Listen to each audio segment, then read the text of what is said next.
Bueno, hemos venido abordando los días jueves el tema de la oración y hoy vamos a entrar a un análisis.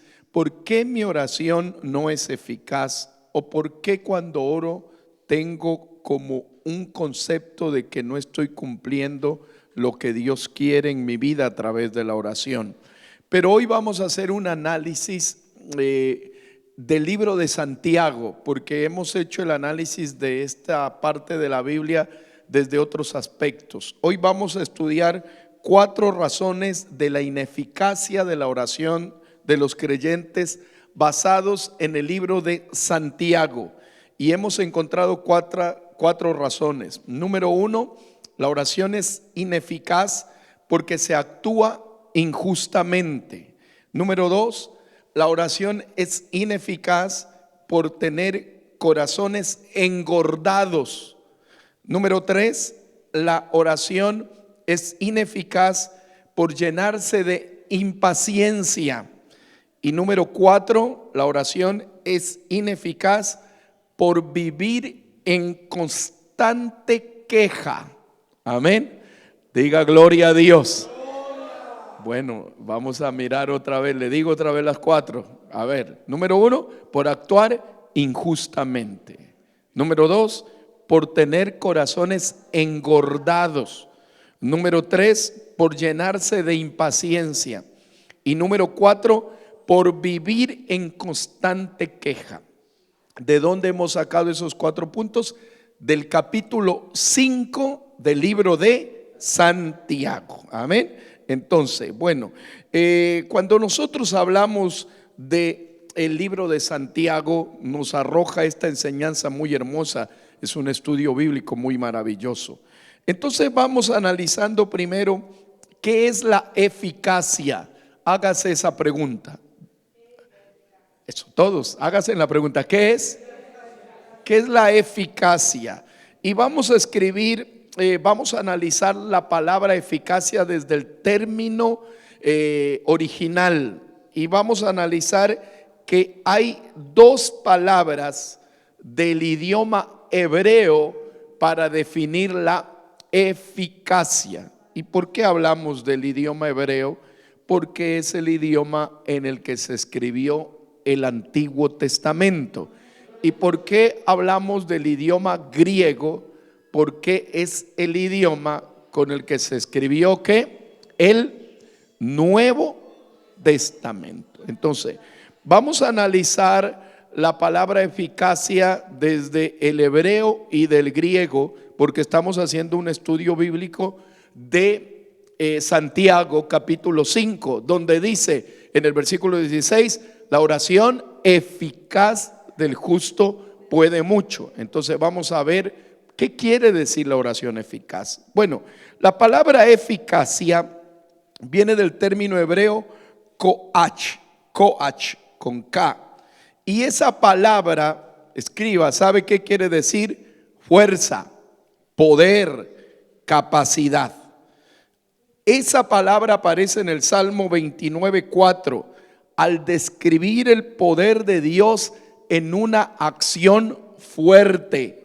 Cuando dice, voz de Jehová con potencia. El original hebreo allí tiene la palabra koach. Y la palabra koach quiere decir ¿qué? ¿Qué quiere decir? Eficacia, eficacia. Y la palabra eficacia quiere decir ¿qué? Fuerza o poder.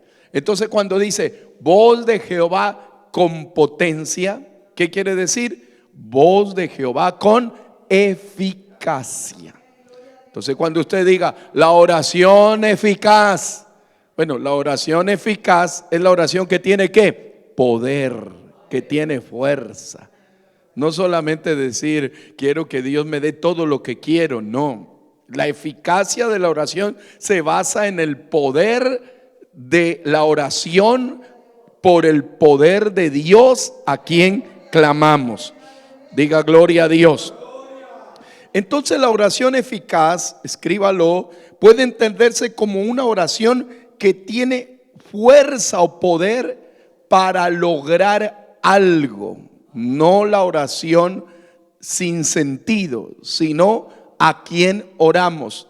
¿Cuándo nuestra oración adquiere poder? Cuando invocamos el nombre del Todopoderoso.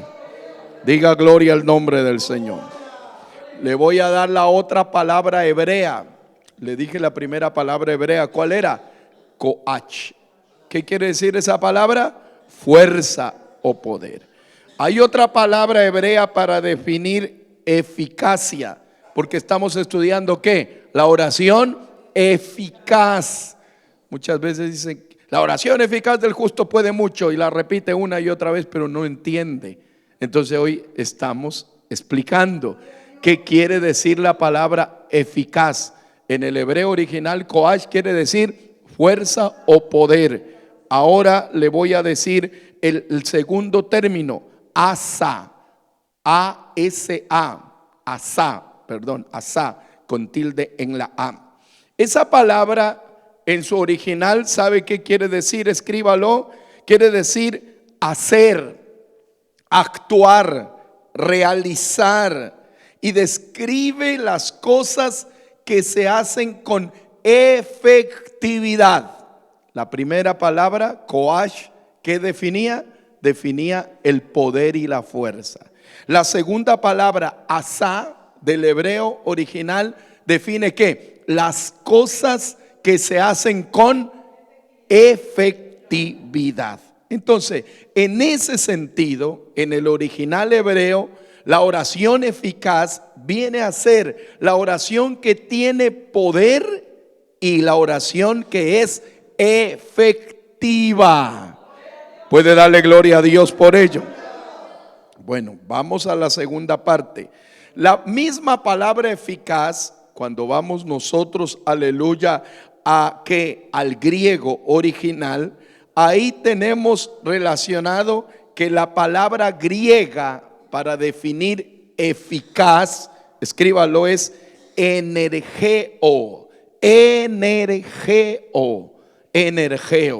Y esa palabra, ¿sabe qué quiere decir? O bien el término castizo nuestro, que es ¿qué? Energía. Y esa palabra significa la acción de operar o trabajar poderosamente.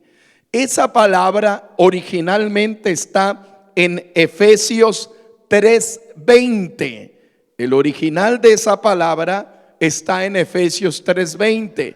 ¿Y qué dice en Efesios 3:20? Aquel que es poderoso, dígalo, para hacer todas las cosas mucho más abundantemente de lo que pedimos o entendemos, según el poder que actúa en nosotros.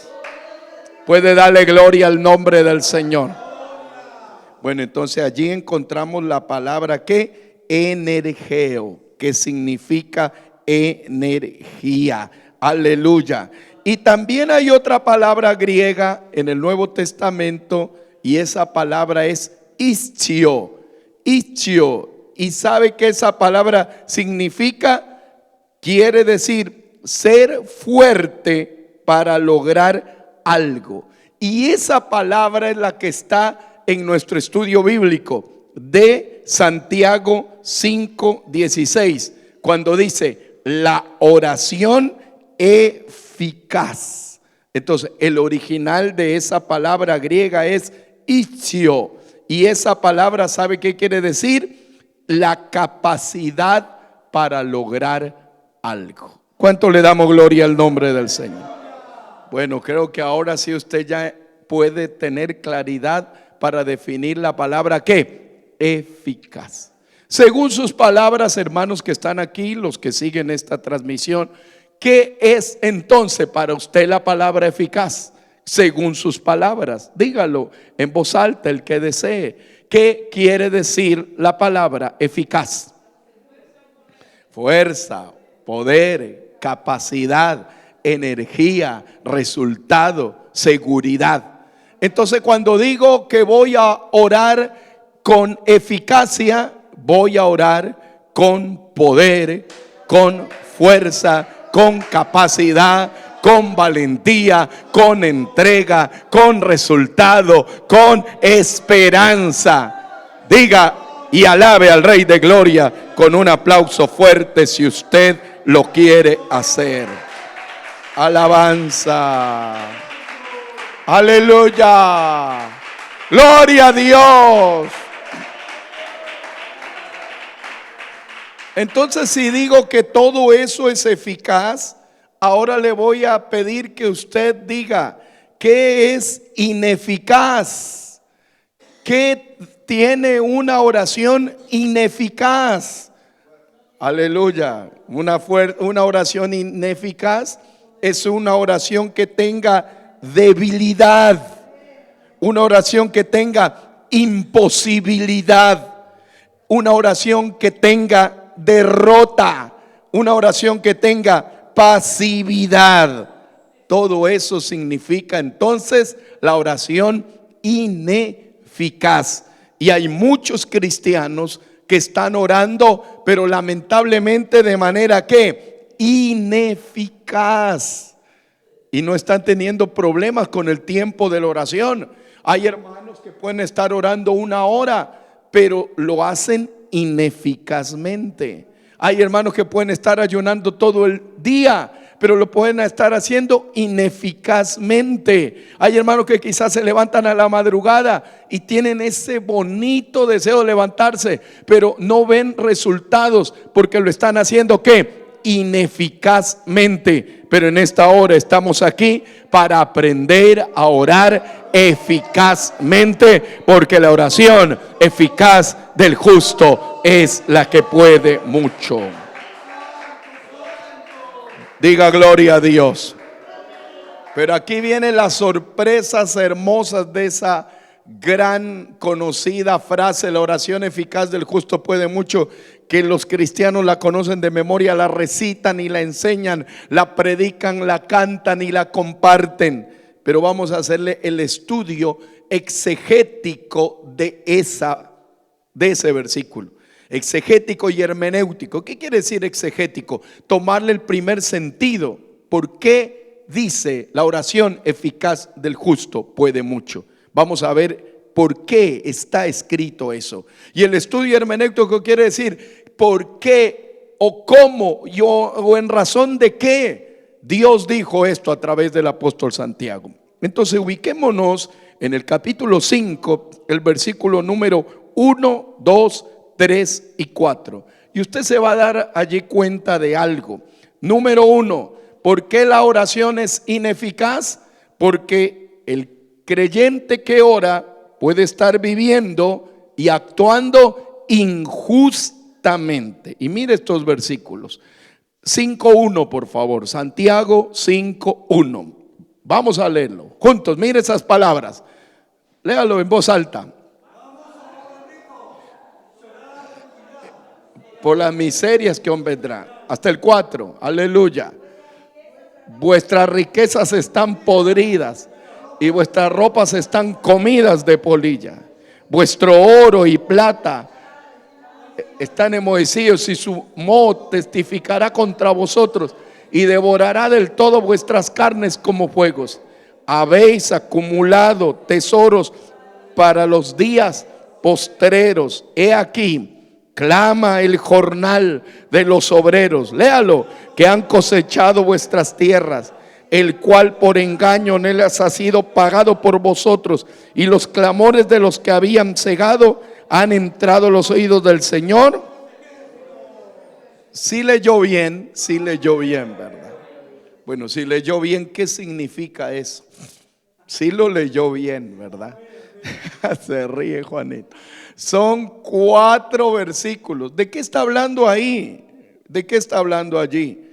Está diciendo, bueno, que los ricos van a aullar, que las riquezas están podridas, que las ropas de los ricos están llenas de polilla, que vuestro oro está enmohecido.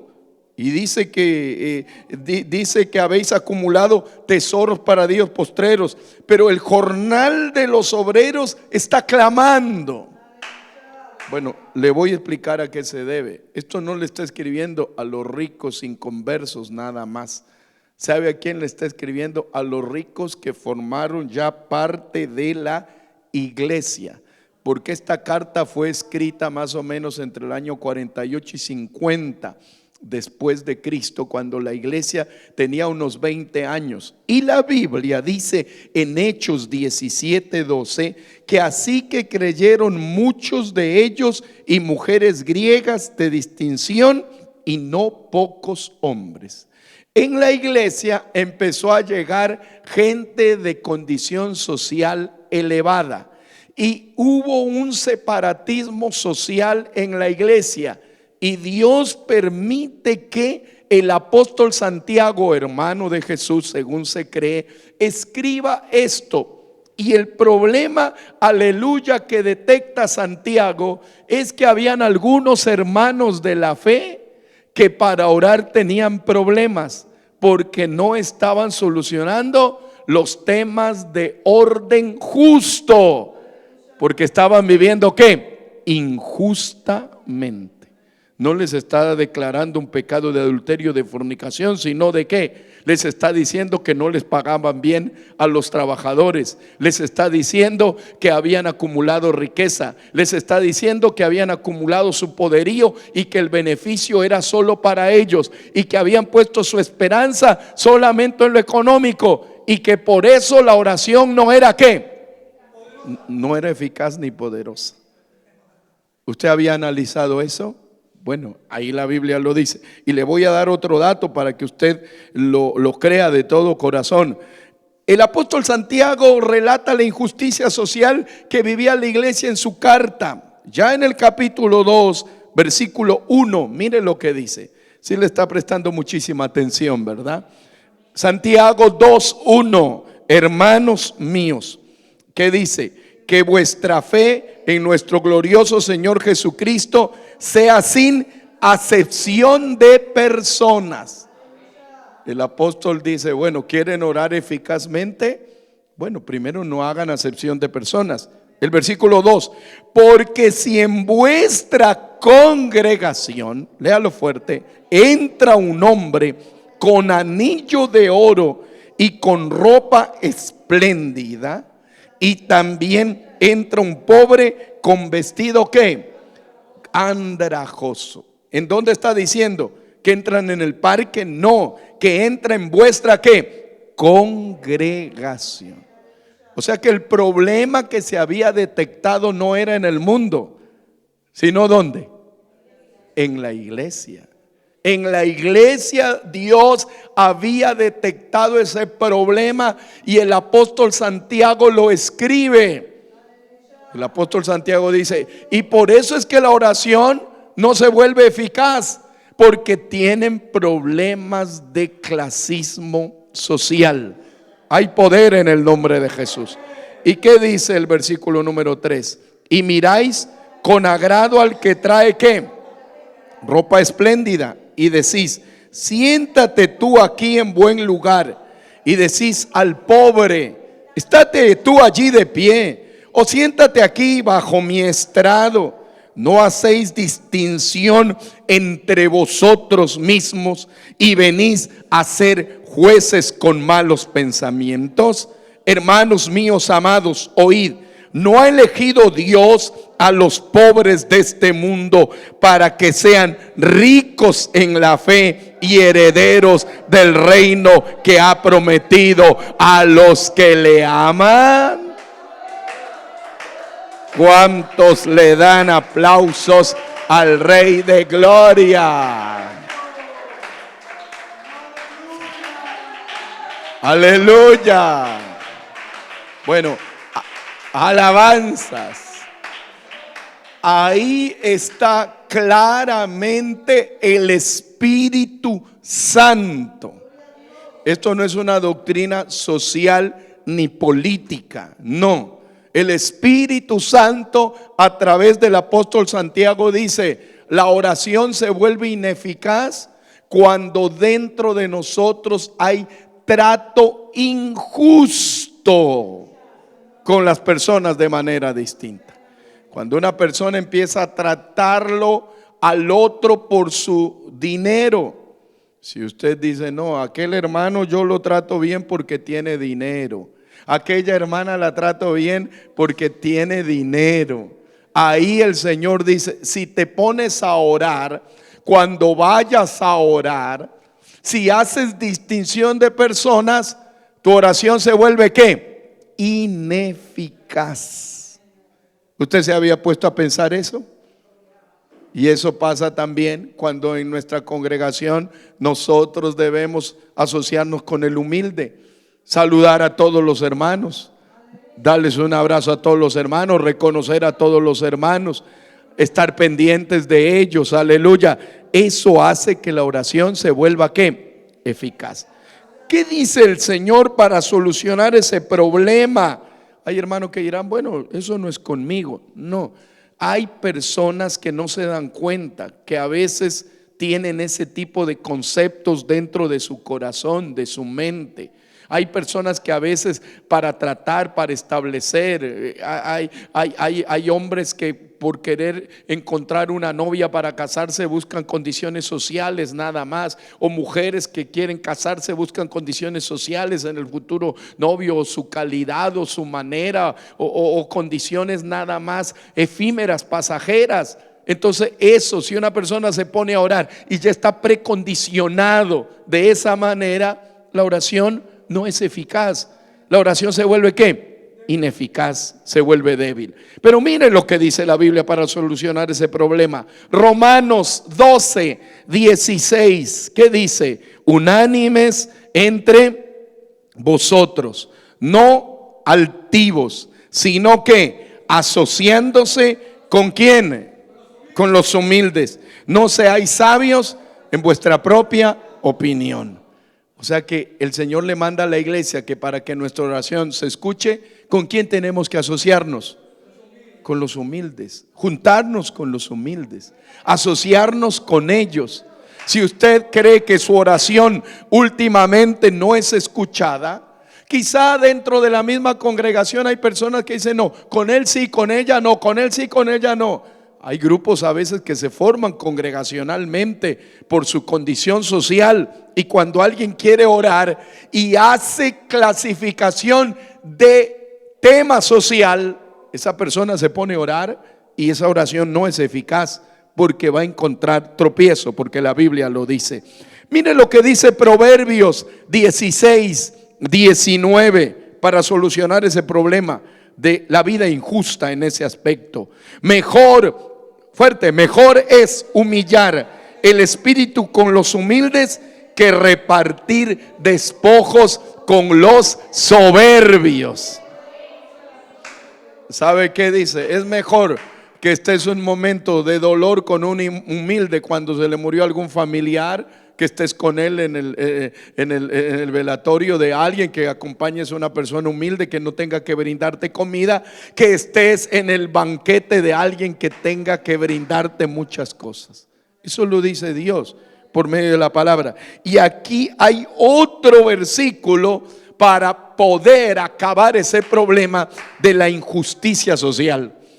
Las personas, los políticos a veces utilizan mucha esa frase: vamos a acabar con la injusticia social. Pero el político no puede solucionar nada mientras no se acerque al justo. Y el Señor, mire lo que dice San Lucas 14, 13, 14. Aquí está el Rey de Gloria, que Él acabó con ese problema de la injusticia social hace miles de años, aleluya. ¿Qué dice? Mas cuando hagas banquete, llama ¿a quién? A los pobres, diga gloria, a los mancos, diga gloria, a los cojos, a los ciegos, y serás bienaventurado, porque ellos no te pueden recompensar, pero te recompensará, será recompensado en la resurrección de los justos. O sea que el Señor dice: si quieres hacer una fiesta, invita a los que no pueden recompensarte. Eso lo dice el Señor. ¿Invita a quién? Al pobre, al manco, al cojo, y al ciego. ¿Cómo le parece? Esto lo dice el Señor, lo dice en su palabra. Esto no es idea del hombre. Esto lo dice la Escritura. Por eso muchas veces nosotros a veces tenemos algún compromiso social y a veces decimos, bueno, como no hay comida para tanto, lo invito al pastor y listo. Pero algún día hágase un cumpleaños en su casa, invite a todos los que pueda. Aleluya. Aquellos que piensen que no van a llevar regalo, invítelos primero. ¿Verdad? Eso dice la Biblia. Invita a tu fiesta a aquellos que piensan que no van a llevar regalo, invítalos a ellos. Eso es el evangelio. Esto no es filosofía social ni política, es el poderoso evangelio de la gracia y de la gloria. Por eso es que al Señor lo crucificaron, porque Él se asoció con los humildes. Por eso es que al Señor lo humillaron, porque Él no estuvo con las jerarquías. Por eso al Señor lo rechazaron, porque Él estuvo siempre pegado a aquel que no tenía que dar. ¿A cuántos Dios nos está hablando? Entonces, si queremos que nuestra oración sea eficaz, vamos a tratar bien a todos los hermanos, a compartir con los hermanos, a brindarles un bocado de comida a nuestros hermanos. Aleluya. Asociarnos con el humilde para que la oración se vuelva ¿qué? Eficaz. Número 2, característica número 2, ¿por qué la oración es ineficaz? Por tener corazones engordados. Repita. Santiago 5:5. ¿Qué dice? Santiago 5:5. Habéis vivido en deleites sobre la tierra y sido disolutos. Habéis engordado vuestros corazones como en el día de matanza. Mire, eso lo dice. Estamos estudiando ¿qué? ¿Por qué la oración no es eficaz?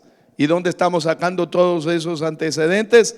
En el capítulo ¿qué? 5 del libro de Santiago. Y ahí la oración es ineficaz porque se vive en deleites sobre la tierra. La palabra deleites, ¿sabe qué quiere decir? Derroche, una vida llena de excesos. También la palabra deleite, escríbalo por favor, quiere decir autocomplacencia y egoísmo. Eso quiere decir deleite. Y la palabra deleite, escríbalo, también quiere decir centrarse únicamente a disfrutar las cosas temporales de esta vida. Eso dice la Biblia que es ¿qué? Deleite. En cambio la palabra disoluto, escríbalo, la palabra disoluto quiere decir vivir de manera indulgente o vivir de manera desenfrenada. Esta palabra tiene un contexto de actuar con desperdicio moral. Por eso cuando la Biblia dice de haber engordado los corazones, ¿sabe qué quiere decir? Alimentar o nutrir la vida placentera. Eso quiere decir vivir de esa manera. Cuando dice la Biblia como en el día de matanza, se puede asociar al día del juicio. Ahora, todas esas palabras, llevémosla a este tiempo y le voy a pedir que escriba estos apuntes. Esos versículos que leímos, si los trasladamos a nuestra época, hay un problema que está viviendo el cristianismo de este siglo. ¿Y sabe cuál es el problema? El relativismo moral con pseudo bases cristianas. Les repito, el relativismo moral con pseudo bases cristianas. La palabra relativismo moral o pseudo bases cristianas quiere decir que hay una corriente de cristianos de este tiempo que están utilizando o están actuando y diciendo eso es relativo. La palabra relativo quiere decir, bueno, yo actúo así, pero eso es relativo, usted lo entiende así, yo lo entiendo así. O dice, no, es que eso es en su pueblo, en su ciudad, en su país. Es que eso es en su generación. Es que ahora los cristianos somos de otro criterio, de otro sentido. Es que eso yo lo entiendo así, pero usted lo entiende así. El cristiano en este tiempo está actuando con razonamientos que no responden a inspiración del Espíritu Santo, sino que responden con intereses a sus deseos más humanos que espirituales. Por eso usted se está dando cuenta que hay muchas personas que defienden sus actos de debilidad espiritual, no pidiéndole al Señor perdón y misericordia. ¿Sabe cómo están defendiendo sus actos de debilidad espiritual? Diciendo que la Biblia también los apoya. Y lamentablemente están interpretando ellos la Biblia a la manera, ¿para qué? Para decir que esos actos de debilidad espiritual son justificados por la palabra. Y quien le dice que eso no es así, ¿sabe cómo lo están tildando a la corriente de cristianos que se fundamenta en Dios? ¿Sabe cómo la están llamando? Radical, o le están llamando fanática, o le están llamando extremista. Porque lo que antes era espiritual, escritural y bíblico, ahora hay una corriente que la llama extremista, fanática o demasiado ortodoxa. Pero la palabra de Dios no se altera, no se cambia. El molde lo tiene Jesucristo, y eso no se necesita negociar con la fe, porque el poder de Dios es claro y maravilloso. ¡Oh, adórelo! Hay muchos cristianos, aleluya. Hay muchos cristianos que su oración es ineficaz. Escríbalo, por favor. Hay muchos cristianos que su oración es ineficaz. Escríbalo. Porque se creen sabios en su propia opinión. Y Dios no va a escuchar a un hombre y una mujer que se arrodilla creyendo que Él es sabio en su propia opinión. Hay poder en el nombre de Jesús. Una oración se vuelve ineficaz cuando la persona que ora minimiza la enseñanza de los maestros, de los pastores o los líderes congregacionales, diciéndole que es retrógrado, diciéndolo que el tiempo pasó por él, o que tiene escasa desarrollo intelectual. Es verdad que hay una generación que se ha levantado en la iglesia, que estudia, que han alcanzado títulos académicos, que han desarrollado económicamente y que tienen influencia en la sociedad.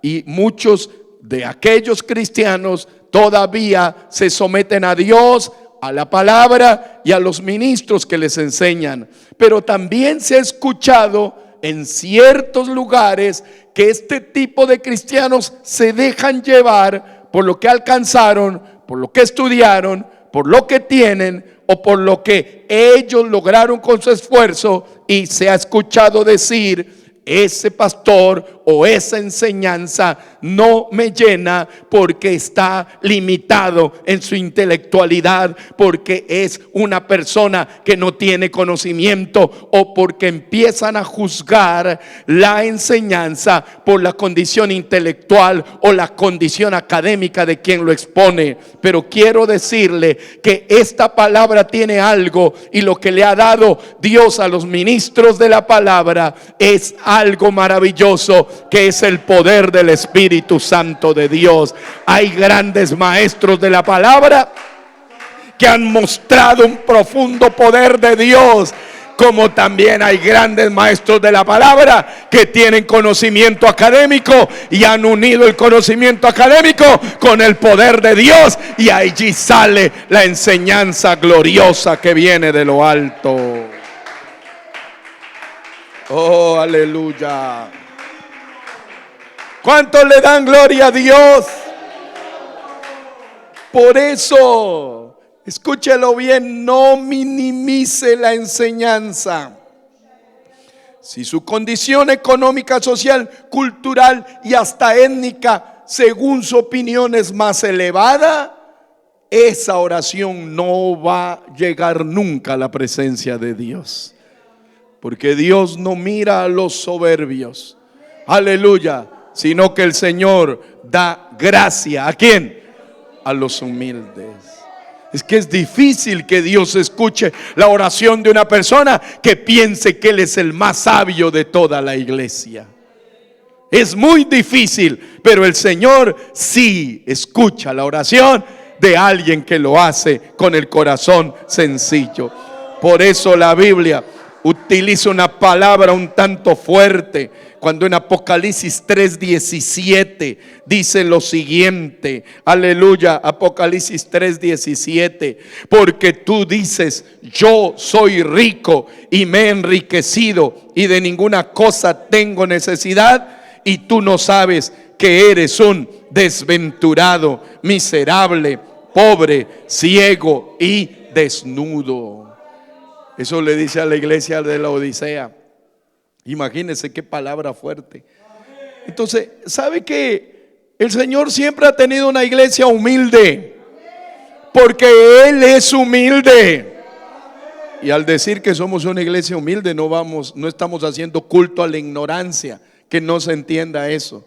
No, estamos diciendo que en nuestra iglesia nuestros jóvenes estudien, se preparen, que nuestros pastores lean, profundicen, que estudiemos la palabra, que hagamos análisis, que hagamos cuadros comparativos, que busquemos el origen de los términos, que hagamos un análisis exegético, hermenéutico, que le pongamos en el contexto social, cultural de los pueblos lo que hablamos. Eso no quiere decir que nos estamos llenando de orgullo, no, pero si todo ese conocimiento que Dios nos da, solamente le decimos al Señor toda la gloria, toda la honra y toda la alabanza, el Señor se va a glorificar. Pero si alguien, aleluya, dice, no, a mí no me interesa eso, yo sé lo que tengo y lo que tiene lo pone como un peldaño inalcanzable, la oración de esa persona no llega a lo alto, porque todos debemos estar dispuestos a aprender todos los días de nuestra vida.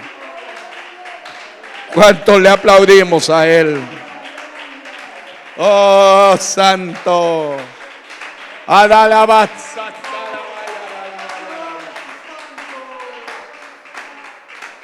Vamos con la número 3. ¿Por qué la oración es ineficaz? Número 1, ¿cuál era? ¿Por qué? Por vivir ¿qué? Injustamente. Número 2, por tener el corazón ¿qué? Engordado o engrosado. Quiere decir por vivir pegado a los deleites y tener un ego demasiado elevado. Ahí la oración el Señor no la escucha. Número 3, ¿por qué el Señor no escucha la oración? Por llenarse de impaciencia.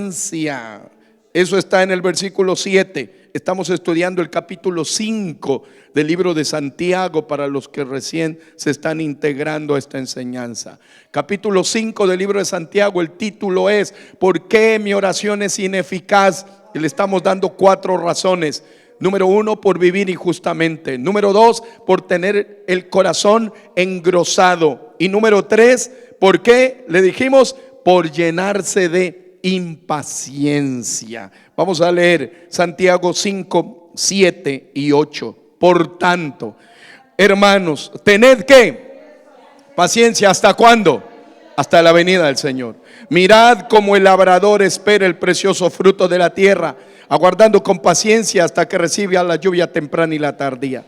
Tened también vosotros paciencia y afirmad vuestros corazones, porque la venida del Señor Pero mire, le voy a hablar de una paciencia. Dios me pidió o que les diga esta palabra. ¿Sabe a qué paciencia se refiere? No a la de esperar, Señor sáname, Señor ayúdame, no. ¿Sabe a qué paciencia se refiere?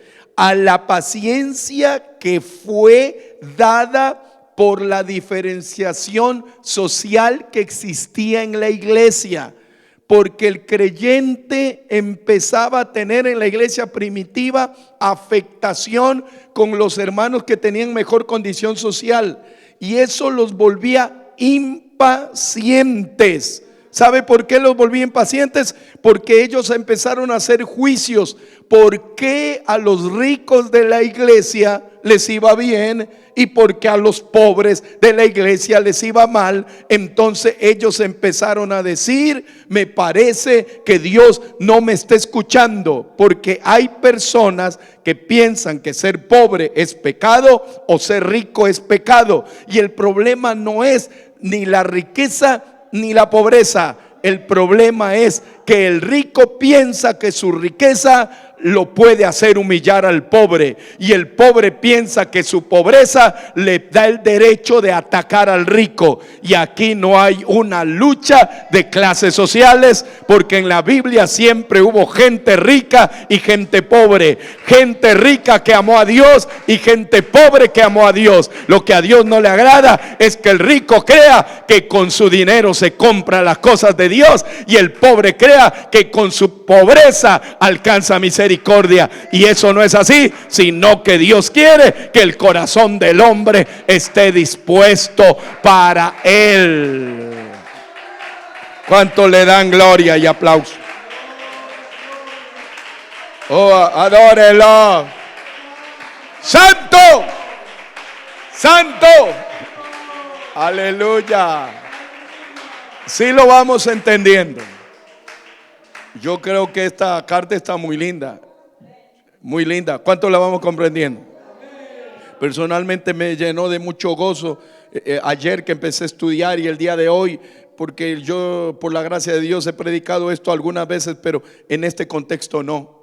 ¿Sabe por qué? Porque a veces pensamos que la oración eficaz es solamente dame, respóndeme. Pero el Señor ahora está diciendo que hay gente pobre, que se queja de su condición económica, y está viendo algunos hermanos que le está yendo bien económicamente y se vuelven ¿qué? Impacientes. Y ahí la oración no. Ahí el Señor no va a escuchar la oración. Y usted así se ponga a llorar y a llorar y a llorar. Y cuando vea que el hermano que entra a la puerta de la iglesia llega tarde al culto y llega en su buen vehículo, y usted que está 2 horas orando no tiene ni que venir, dice: pero no entiendo por qué yo me paso orando y el otro que no ora le va bien. Y el corazón se empieza a llenar de impaciencia. Y esa oración ya Dios no la responde. ¿Cómo le parece eso que estamos analizando? Entonces el Señor nos está diciendo: tranquilo. Y mire, hay un salmo que usted lo ha leído, Salmo 73, 3. Hay poder en el nombre de Jesús. Aquí estamos hablando no del hermano que económicamente tiene y es fiel a Dios. Tranquilo, hay gente que es muy fiel a Dios y económicamente tiene. Amén.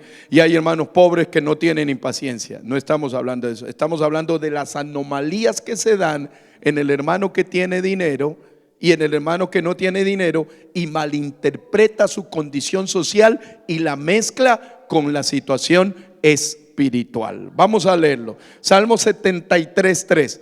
Porque tuve envidia ¿de quién? De los arrogantes, viendo la prosperidad de los impíos. Aquí no está hablando de hermanos, sino de impíos. He aquí todos estos impíos, sin ser turbados del mundo, alcanzaron ¿qué? Riquezas. Estoy en el 12, perdón, me salté al 12. Amén. Ahora al 16. Cuando pensé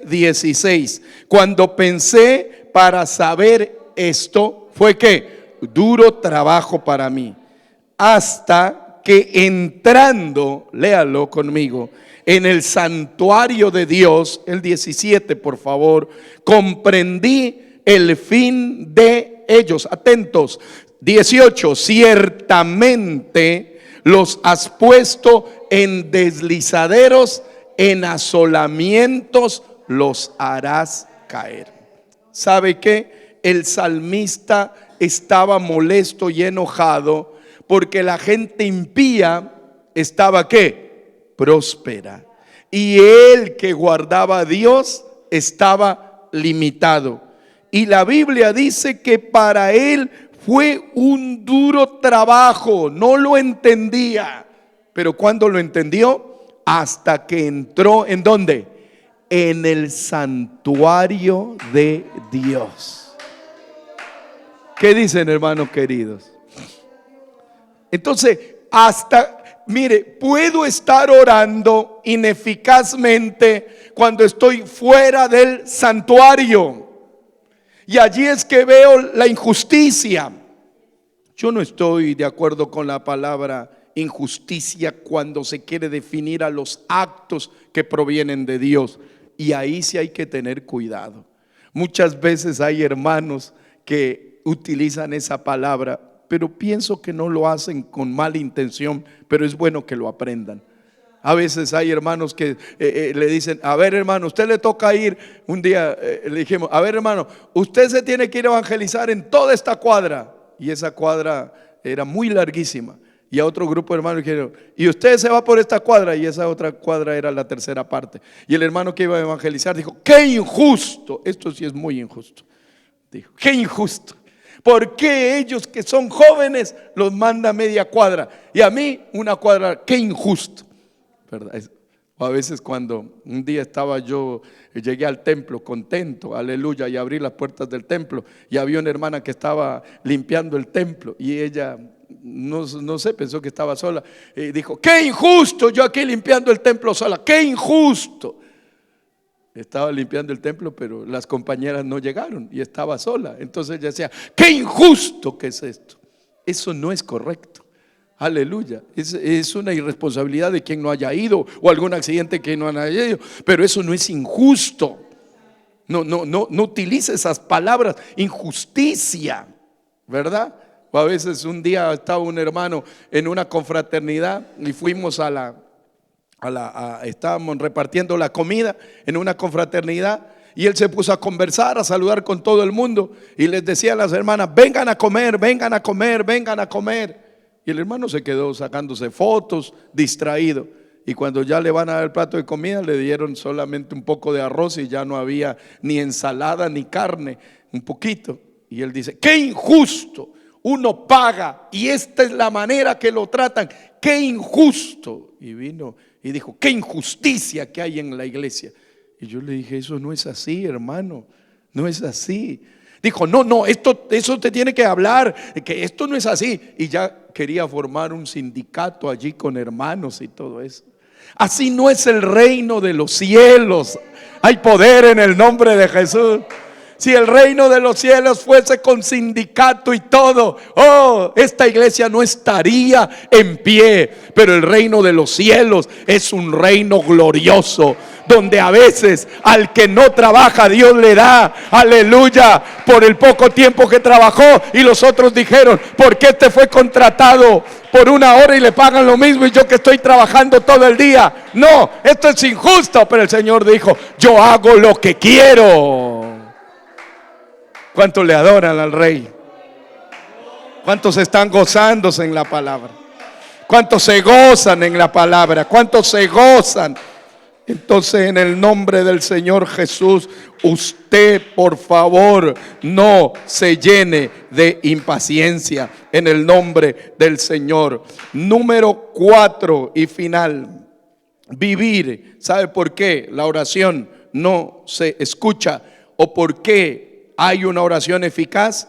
Por vivir en constante queja. Gloria al nombre del Señor. Diga gloria al nombre.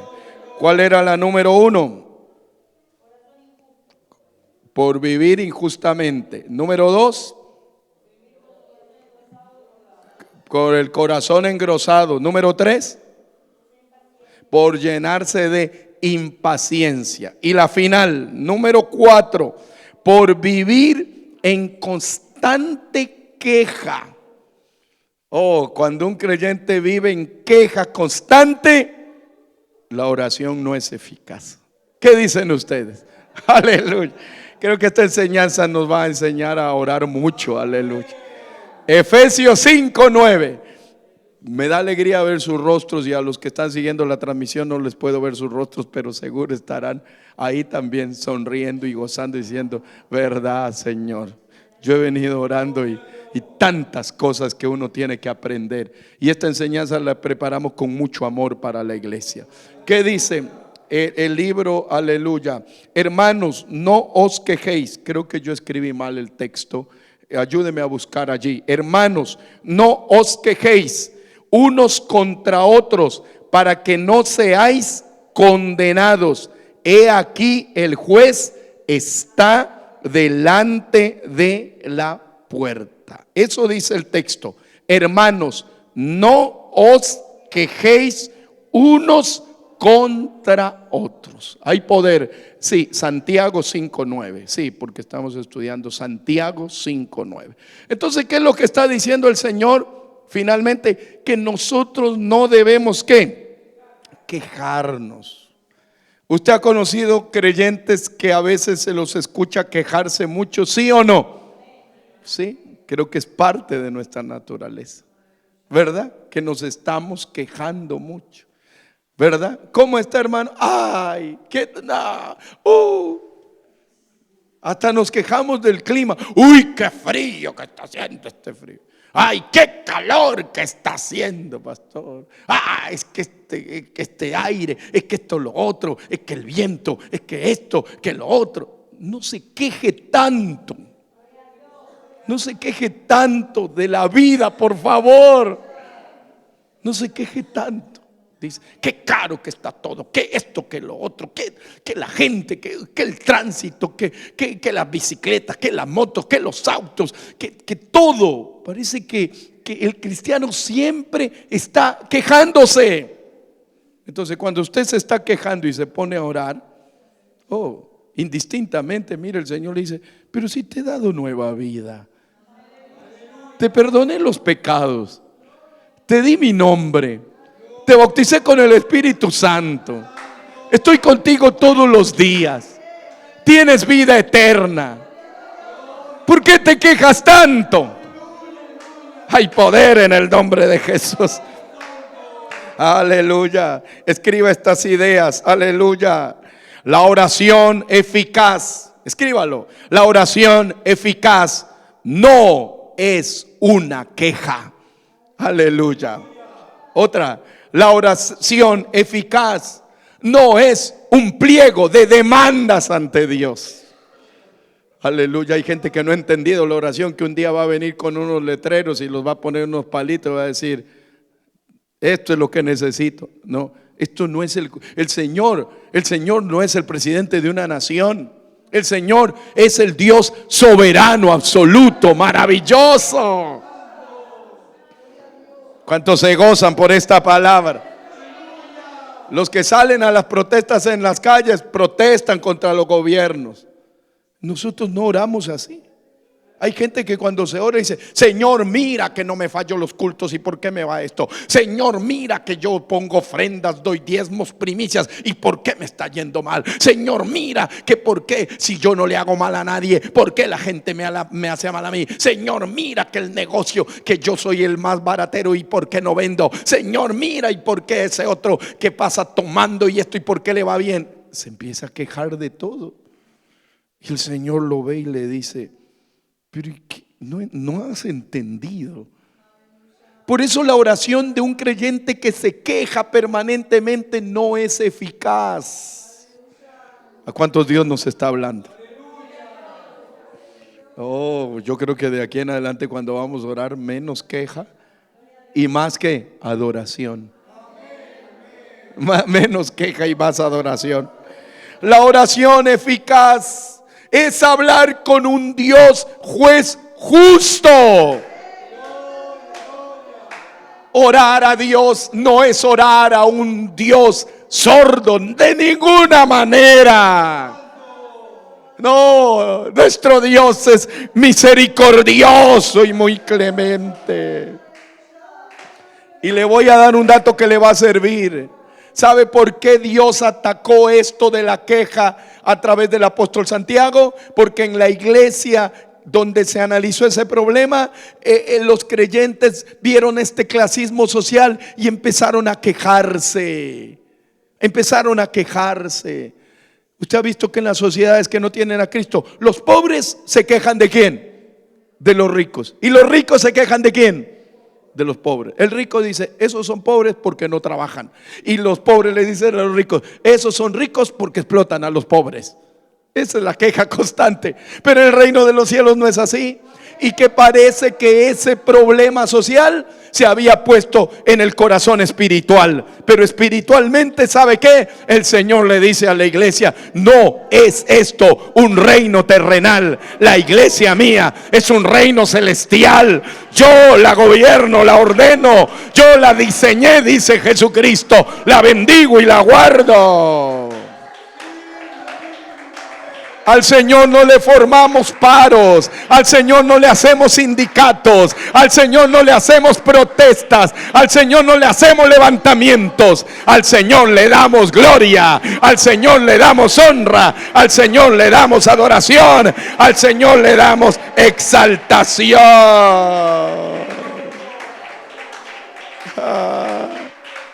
Santo.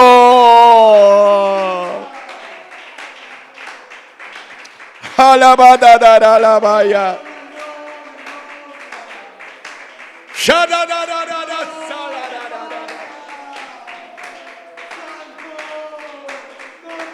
Por eso dice, ¿está alguno enfermo entre vosotros? Aleluya, aleluya. El 13, ¿está alguno afligido entre vosotros? Haga oración. ¿Está alguno alegre? Cante alabanzas. Aleluya. O sea que en la iglesia sí hay gente afligida. Pero la gente afligida, ¿qué es lo que tiene que hacer? Oración. Ponerse a orar. Y si alguno está alegre, ¿qué es lo que tiene que hacer? Ponerse a cantar alabanzas. ¿Está alguno enfermo entre vosotros? Llame a los ancianos de la iglesia y oren por él, ungiéndole con aceite en el nombre del Señor. Eso lo vamos a estudiar más adelante. Y la oración de fe salvará al enfermo, y el Señor lo levantará. Y si hubiere cometido pecado, le serán perdonados. Confiesen las ofensas unos por otros y oren los unos por los otros para que seáis sanados. Porque la oración eficaz. Pero ¿cuál es la oración eficaz? ¿Ya entendió cuál es la oración eficaz? La oración, aleluya, donde se saca la injusticia de nuestro corazón. Termino con esto. ¿Será que en los que estamos escuchando esta palabra hay algún acto injusto? Puede ser que sí. A ver, ¿quién reconocería y diría, Señor, a veces yo actúo injustamente? Por eso digámosle, perdona mis injusticias. ¿Qué dicen? ¿Sí? ¿Sí podemos? Perdona mis injusticias. ¿Será que el corazón de alguien que escucha esta palabra está engordado? Usted sabe que clínicamente, si una persona tiene el corazón grande, hay una enfermedad, me parece, del corazón grande, ¿verdad? Cuando una persona tiene el corazón grande, muere. Y no le estoy hablando de la grandeza emocional, sentimental, le estoy hablando del corazón grande biológicamente. Muere. El corazón engrosado hace que el creyente muera espiritualmente. ¿Será que hay alguien que está orando impacientemente? Va orando por algo hace años y no recibe, pero el Señor quiere que haga una pausa ahora y empiece de nuevo, y mañana Dios le dará una respuesta gloriosa. Cuando no te impacientes más. ¿Y cuántos quisieran decirle, yo no quiero quejarme, yo quiero agradecerte? De los que están aquí y de los que están en sus casas, ¿cuántos quisieran postrarse delante de Dios con una actitud diferente? A ver, les pregunto, ¿cuántos quisieran postrarse delante de Dios con una actitud diferente?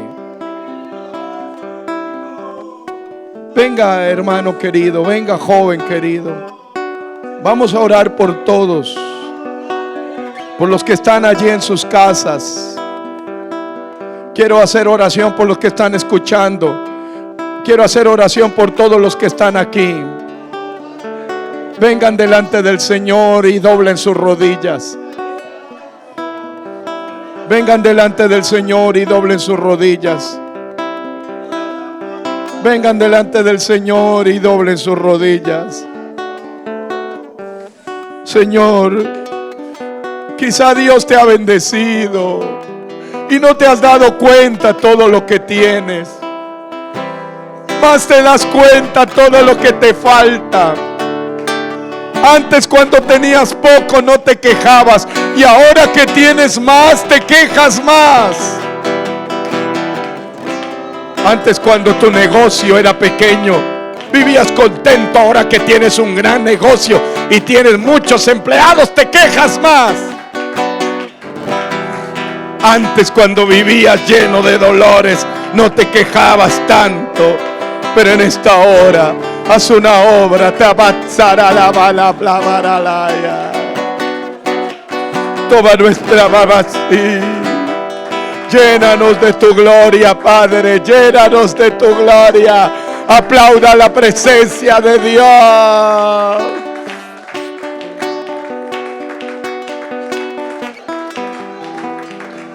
Aplauda la presencia del Señor. Oh Dios amado, haz una obra grande. Haz una obra grande en nosotros. Dios querido, enséñanos a orar. Enséñanos a orar. Enséñanos a orar. Enséñanos a orar. Enséñanos a orar. Hazlo, corrige las cosas que no hacemos bien.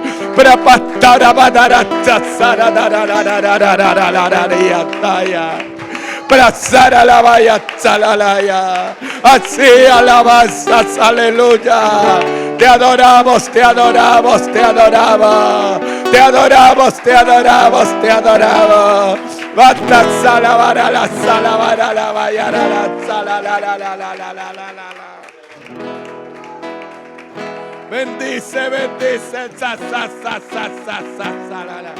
Shara la la la la la la la la la la la la la la. Oh, basta salabara bala bala bala bala bala bala bala bala bala bala bala. Shara